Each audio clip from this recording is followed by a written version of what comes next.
Putri Yakuza. Seorang gadis yang terbuang oleh klannya dibesarkan di kota asing, mencoba mencari rahasia masa lalunya dan misi apa yang dibawa Katana warisan kakeknya. Gadis ini adalah harapan terakhir klan Yakuza yang sudah hancur. Bisakah dia memulai perangnya sendiri? Penuh adegan barbar dan pertarungan menggunakan katana yang keren. Dibintangi oleh Masumi dan Jonathan Rhys Meyers. Sebelum mulai kita putar bumpernya. Takeshi-san, let's give them more.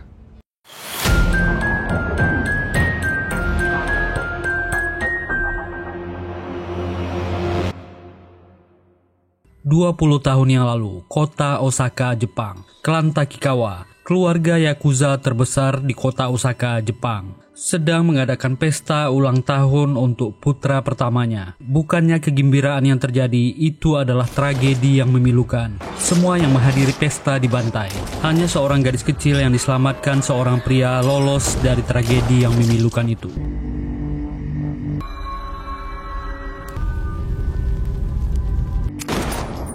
15 tahun berlalu, masa sekarang di Sao Paulo, Brazil. Seorang pria terbangun dari komanya di rumah sakit dan langsung mencopot peralatan medis yang melekat di badannya. Wajahnya terluka parah dan penuh perban. Perawat dan petugas medis yang menghentikannya dihajar, tapi sebuah suntikan bius menghentikan orang ini.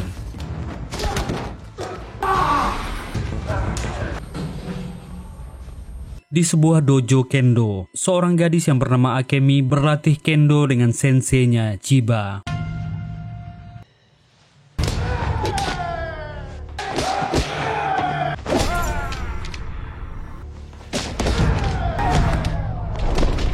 Gadis ini telah berlatih kendo dari kecil. Bakatnya sangat bagus. Tapi sayang, setelah kematian kakeknya 1 bulan yang lalu, fokusnya jadi menurun. Kakeknya tewas tak sengaja dibunuh dalam sebuah peristiwa perampokan. Polisi mengatakan itu hanya sebuah kecelakaan. Senseinya selalu mengajari dunia luar sangat keras. Dia harus meninggalkan kesedihan dan menggunakan amarahnya untuk saat yang tepat. Jika dia seperti ini terus, kakeknya pasti kecewa. Akemi pun sadar saat ini adalah hari-hari terberat dalam hidupnya. Tapi senseinya berkata semua latihan ini akan berguna untuk masa depannya. Senseinya seperti merahasiakan sesuatu kepadanya.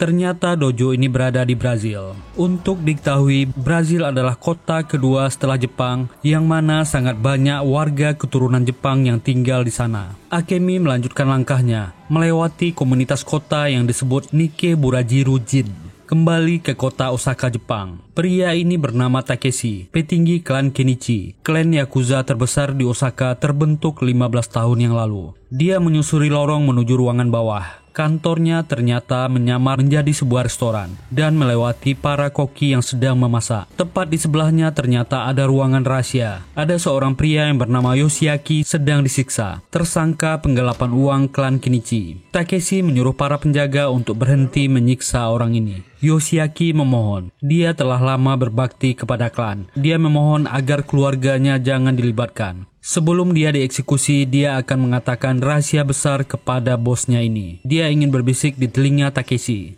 Takeshi menghampirinya. Putri Akira Takikawa masih hidup. Takeshi tercengang dan kaget. Dari mana orang ini tahu? Meminta pistol untuk eksekusi. Ternyata dia menembak kedua penjaga ini.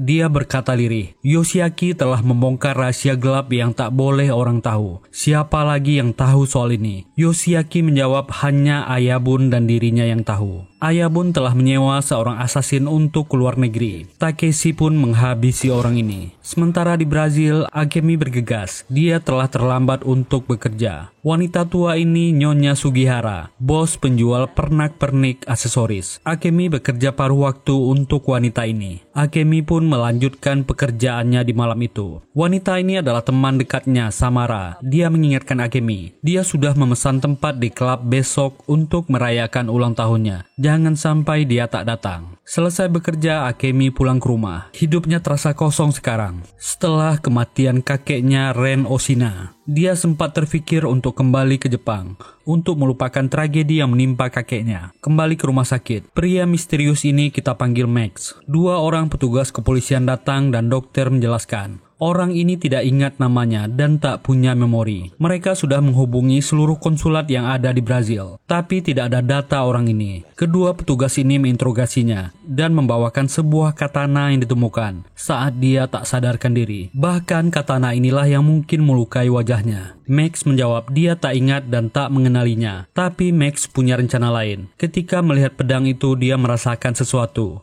Dia tak kehilangan keahliannya dan membuka borgol di tangannya. Dia berjalan keluar kamar tanpa pakaian. Di kamar mandi, dia melihat pria berpakaian lengkap dan menghajar orang ini, lalu mengambil pakaiannya. Belum ada petugas yang sadar. Dia masih melihat kedua petugas tadi berdiskusi dengan dokter. Lalu Max memecahkan dan membunyikan alarm kebakaran. Suasana langsung panik. Saat itulah dia menyusup dan mengambil katana tadi, lalu keluar dari area rumah sakit. Kembali ke Osaka, Jepang. Takeshi datang ke markas klan Kenichi. Semua orang yang di sana hormat kepadanya. Menemui pemimpin klan, Ayah Bun Kenichi. Orang ini adalah Denjiro, juga petinggi klan Kenichi, saingan terberatnya. Inilah pemimpin klan Kenichi, Soda Kenichi. Takeshi melaporkan dia telah mengeksekusi Yoshiaki yang berkhianat, lalu meminta maaf. Dialah yang membawa pria ini ke klan dulu. Tapi Denjiro marah. Kedua penjaga yang dihabisi Kenichi adalah anak buahnya. Dia meminta pertanggungjawaban Takeshi. Kedua orang ini bertengkar.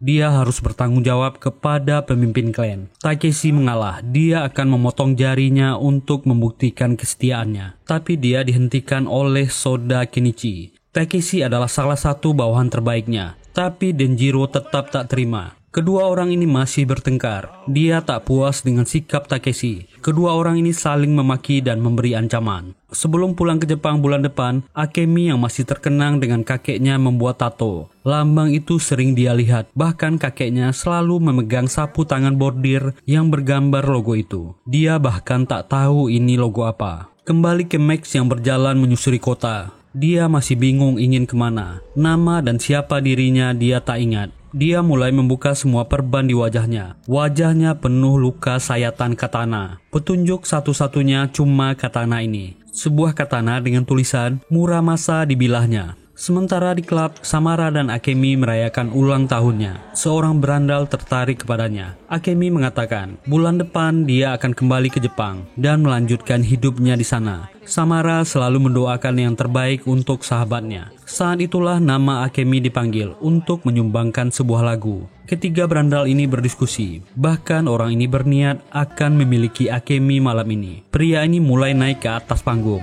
dan mengganggu Akemi yang sedang bernyanyi. Akemi mendorong orang ini agar menjauh, tapi dia tetap mendekat dan melecehkannya. Tak bisa menahan emosinya, Akemi menghajar orang ini.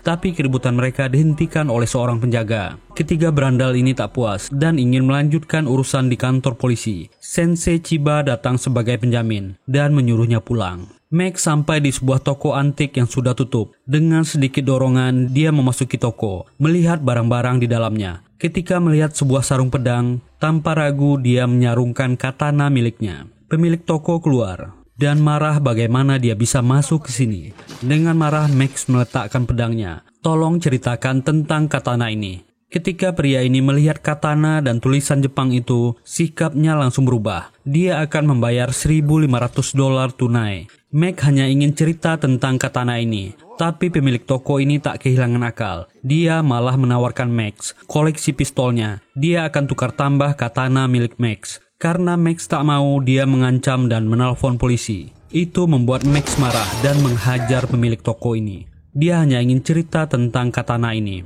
Orang ini terpaksa bercerita. Kira-kira sebulan yang lalu ada orang yang datang ke sini ingin mengasah pedang ini. Nama pedang itu adalah Muramasa. Pedang terkenal sejak zaman Edo. Sangat langka. Konon pedang itu suka dengan darah. Banyak orang yang akan bayar mahal untuk katana ini, terutama para yakuza. Max ingin nama orang itu. Penjual ini mengaku dia tak tahu, tapi dia punya alamatnya. Akemi sampai di rumah membakar dupa untuk kakeknya.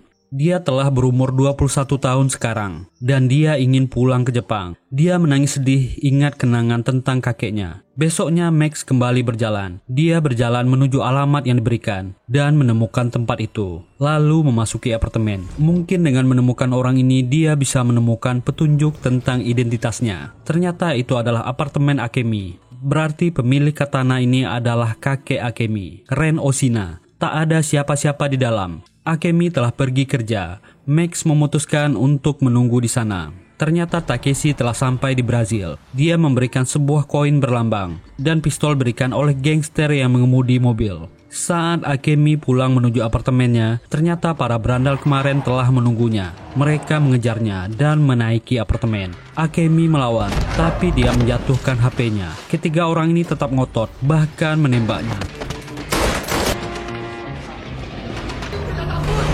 Akemi berhasil masuk ke apartemen, tapi dia terkejar. Ketiga orang ini mengejeknya dan menghajarnya, tapi Akemi tetap melawan.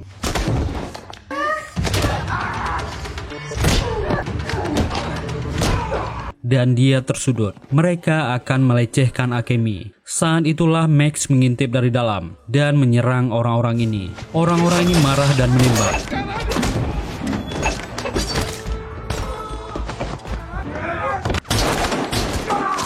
Saat itulah ketika Akemi memegang pedang ini, dia merasakan sesuatu, lalu menebas para berandal. Tiba-tiba di tengah keributan, Takeshi masuk dan mulai menghabisi para berandal ini. Ketika melihat Max, dia langsung menembaknya. Akemi pun mengikuti Max melarikan diri dari sana. Takeshi mengejar dari belakang. Akemi hanya menuruti instingnya dan mengejar pria misterius ini. Anehnya Takeshi hanya menembaki Max, bukan Akemi. Max bertarung menghadapi Takeshi.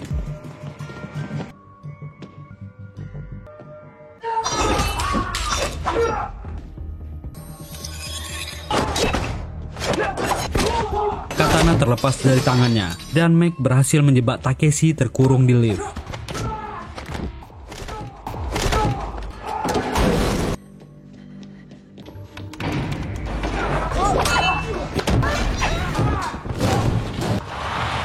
Takeshi berteriak, memanggil Akemi dengan sebutan lain. Akemi membawa pria misterius ini ke tempat dojo Sensei Chiba. Max menanyakan katana ini milik siapa dan menceritakan masalahnya. Akemi menjawab katana itu milik kakeknya, tapi dia sudah meninggal. Max makin bingung, petunjuk yang dia cari sudah menghilang. Akemi membawa katana itu ke dalam. Dia akan mencari perban untuk mengobati luka Max, dan dia mulai mencari-cari dan memeriksa barang-barang di ruangan pribadi senseinya. Tak sengaja di sebuah kotak kayu, dia menemukan foto dirinya waktu kecil bersama orang-orang tak dikenal. Ada lambang tato yang dibuat di tangannya. Di salah satu foto ada foto pria yang mengejarnya tadi. Saat itulah Sensei Chiba pulang dan masuk ke ruangannya. Akemi langsung menanyakan apakah ini orang tuanya, menanyakan siapa mereka. Sensei Chiba tak menjawab. Dia tak menyangka Akemi menemukan foto-foto itu. Dia lebih kaget melihat Akemi menemukan katana Murasama. Dia menjelaskan situasinya. Dia meminta maaf tak bisa membantu kali ini. Dia harus menemui Nyonya Sugihara, bosnya. Sensei Chiba memberi pesan, katana ini sangat berbahaya. Sekarang ini adalah miliknya. Hidupnya tergantung kepada katana ini. Dan menyuruhnya pergi. Max yang merasa Akemi terlalu lama pergi, masuk ke ruangan itu, menanyakan di mana Akemi. Anehnya Sensei Chiba menjawab, asasin bayaran kejam, apa dia mengejarnya juga? Max bingung dan tak mengerti, lalu pergi dari sana, mencari jejak Akemi. Akemi bertemu dengan Nyonya Sugihara, dan menanyakan hubungan nenek ini dengan kakeknya. Ternyata mereka adalah teman dekat. Dia telah menunggu Akemi menanyakan tentang katana ini. Jika Akemi datang padanya membawa katana ini, dia harus memberikan alamat yang dititipkan padanya. Alamat itu diberikan. Akemi harus menemui orang-orang tua di alamat ini. Mereka punya jawaban di sana. Akemi melanjutkan langkahnya. Max sudah di belakang dan mengikuti Akemi. Tempat itu terletak di luar kota Sao Paulo. Akemi harus naik kereta api ke sana. Dia masih memandangi foto-foto yang dia temukan. Sementara di rumah Akemi, petugas kepolisian koroner memeriksa mayat-mayat di sana. Tiba-tiba sekelompok orang masuk. Denjiro dan anak buahnya sudah sampai dari Jepang. Dia menghabisi kedua petugas ini.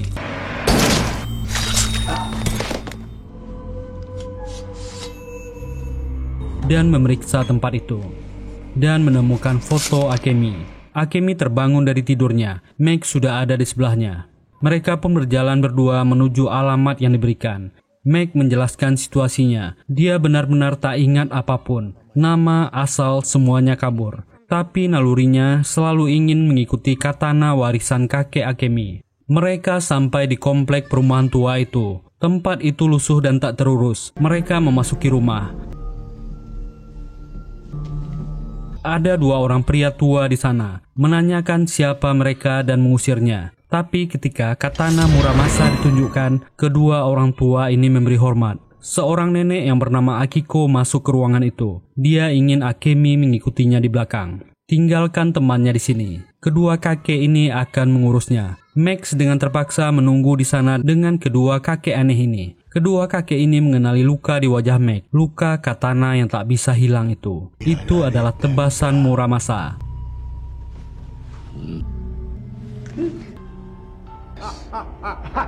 Nenek Akiko ingin Akemi mengikutinya. Seorang kakek bernama Saito keluar dari ruangan dalam. Akemi menyerahkan foto keluarganya. Dia ingin tahu asal-usulnya. Saito melihat pedang Muramasa Akemi dan menunjukkan logo di katana itu, sama dengan tato di tangannya. Akemi menanyakan tentang pria yang mengejarnya, yang juga ada di foto ini. Siapa dia? Kakek ini menjawab, mereka berempat adalah sisa-sisa dari klan kuat di Osaka, Jepang. Klan Takikawa, termasuk kakeknya. Katana Muramasa itu adalah warisan klan. Untuk identitas dirinya, dia harus menunggu sampai malam. Nenek Akiko akan menunjukkan rahasia dirinya. Akemi terpaksa kembali mengikuti nenek Akiko. Untuk rahasia besar, dia harus bersabar. Dia akan menunggu sampai malam. Saito menelpon seseorang. Ternyata dia menghubungi Takeshi untuk datang ke sana. Sementara di dalam, Max dibuat mabuk oleh kedua orang kakek aneh ini.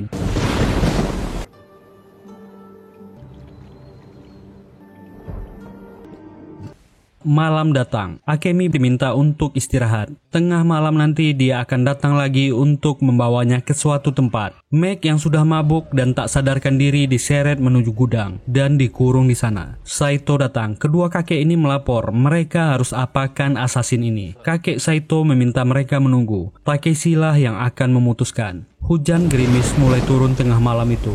Nenek Akiko memintanya mengganti baju dan mengikutinya. Itu adalah komplek pemakaman. Ternyata semua anggota klan Takikawa yang melarikan diri ke Brazil dimakamkan di tempat itu. Nenek Akiko mengatakan semua rahasia kakeknya dibawa ke liang kubur. Dia meminta Akemi untuk mencarinya sendiri. Akemi baru tahu ternyata jenazah kakeknya dikuburkan di sini. Dan dia mulai mencari di antara banyaknya makam di sana.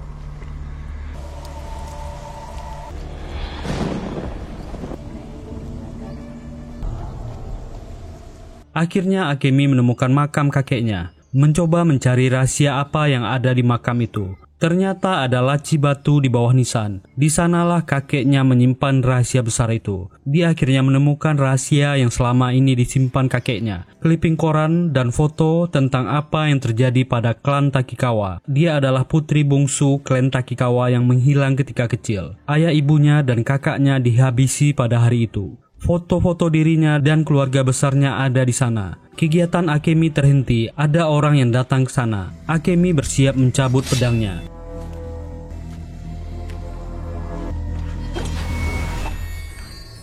Ternyata itu adalah Takeshi. Anehnya Takeshi tak menyerangnya. Dia hanya diam menyaksikan pedang Muramasa. Takeshi mengaku dia bukanlah musuh. Dia adalah pelindung keluarga Takikawa yang tersisa. Bawahan Denjiro mulai datang ke sana. Takeshi meyakinkan Akemi namanya adalah Aki dan hanya dia yang bisa menyelamatkannya sekarang. Dia mengajak Akemi pergi dari sana. Max tersadar dari pingsannya. Dia terkunci di ruangan itu, mencoba mencari jalan keluar. Terdengar teriak kesakitan di luar. Orang-orang asing berkumpul berjalan ke arah luar. Max mengikuti orang-orang itu. Dua kakek aneh dan nenek Akiko tergeletak dalam kondisi yang menggenaskan. Max mengambil pisau yang terjatuh dan bergerak juga ke komplek makam. Takeshi menyuruh Akemi bersiap. Mereka harus menghabisi orang-orang ini. Merekalah yang memburunya dari Jepang. Mereka pun bergerak, memulai pertempuran.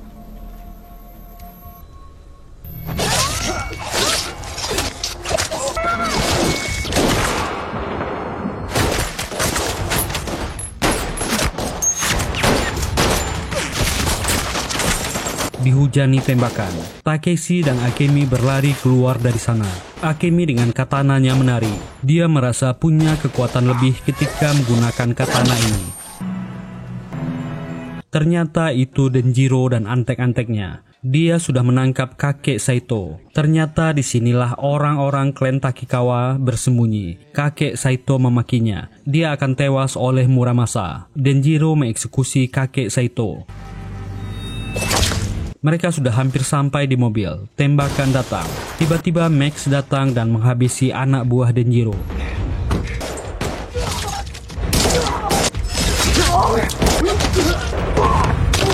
Akemi tak ingin meninggalkan Max. Tapi Takeshi berkata, orang itulah pencabut nyawa kakeknya.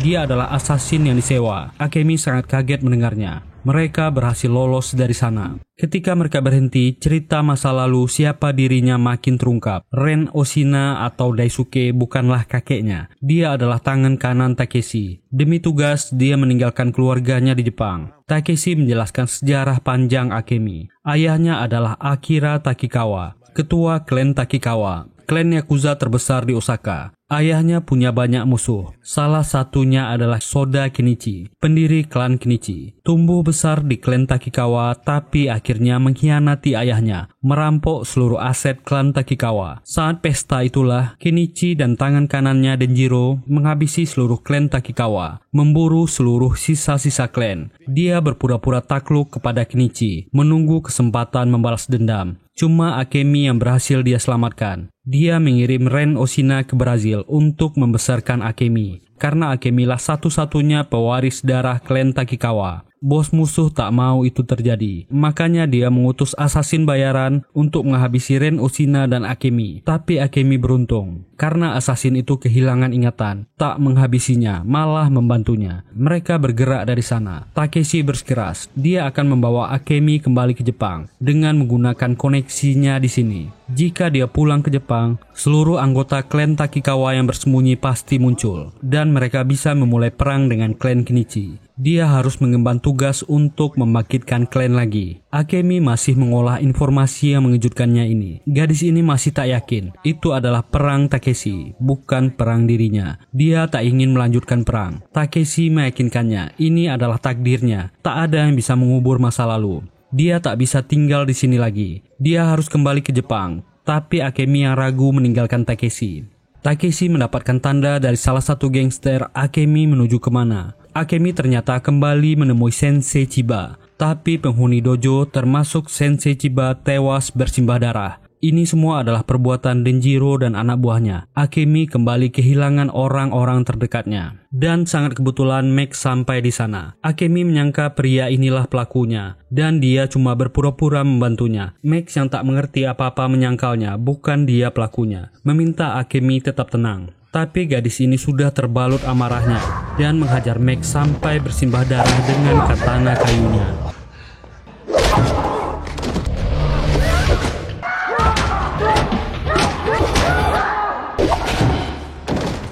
Takeshi menyusul ke sana dan berniat menghabisi Max. Akemi mencegahnya. Orang ini tak pantas dihabisi dengan katana Muramasa. Akemi pun membulatkan tekadnya. Dia akan memulai perang itu dan kembali ke Jepang. Takeshi-san, let's give them more. Tak lama setelah mereka pergi, dua orang anak buah Denjiro menjemput Max dan membawanya. Takeshi menelpon gangster koneksinya di Brazil untuk mempersiapkan jalan untuk mereka. Mereka akan naik helikopter dari atas gedung, lalu menuju pelabuhan. Mereka akan naik kapal ke Jepang. Karena bandara sudah diawasi dan dijaga oleh orang-orang Denjiro, gangster ini menunggu Takeshi di depan gedung dan menunjukkan jalan. Mereka pun naik ke atas.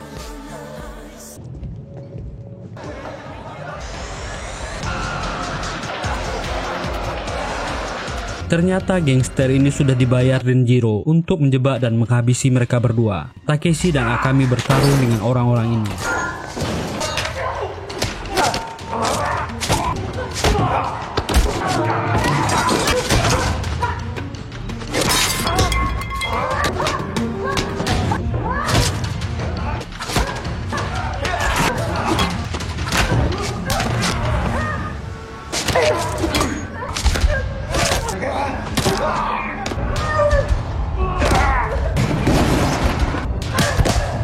Takeshi yang terluka parah kepayahan. Akemi berhasil meraih pedang Muramasa dan menghabisi orang-orang ini.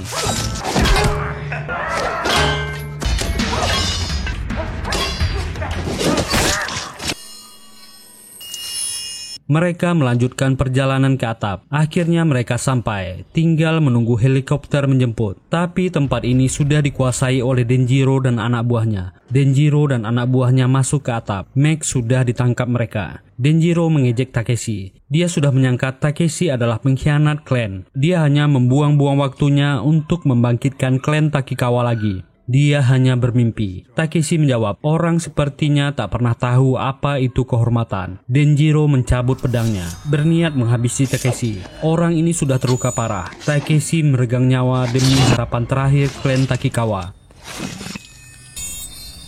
Dia berkata ke Akemi, dia harus meneruskan perang ini. Denjiro menatap Akemi, sekarang tinggal dirinya. Asasin bayaran mereka sepertinya malah membantunya setelah menghabisi kakeknya. Mungkin saja orang ini jatuh cinta padanya. Dia mengejek Akemi. Perang yang akan dimulai tak akan pernah terjadi. Dia akan dihabisi di sini. Saat itulah Max merebut senjata dan menghabisi kedua orang anak buah Denjiro. Tapi dia juga tertembak. Akemi menantang Denjiro untuk berduel dengannya. Denjiro mengambil katananya dan pertarungan itu dimulai.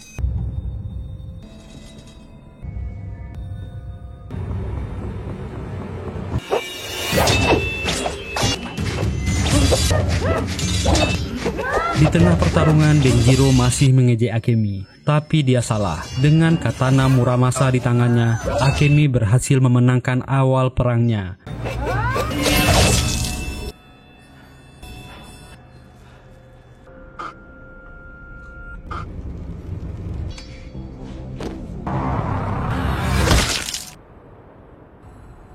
Dia menghampiri Max. Orang ini berkata dia memang tak ingat apa-apa lagi. Tapi dia berjanji akan mengikuti pemilik pedang. Akemi pun berkata, You owe me. I'll call you Shiro. perang akan dimulai. Mereka akan ke Jepang. Helikopter yang menuju pelabuhan datang, menjemput mereka. Dan mereka akan melanjutkan perang ini melawan klan Kenichi. Dan film pun berakhir. Film ini berdasarkan grafik novel karya Danilo Beirut berjudul Shiro. Mungkinkah ada sequelnya? Mungkin saja. Semoga terhibur. Terima kasih sudah meluangkan waktunya di channel ini. Kalau nggak keberatan, silahkan tekan tombol like, subscribe, dan nyalakan loncengnya untuk mendukung kami. Kita jumpa lagi di video berikutnya. Sehat terus, bahagia terus. Bye.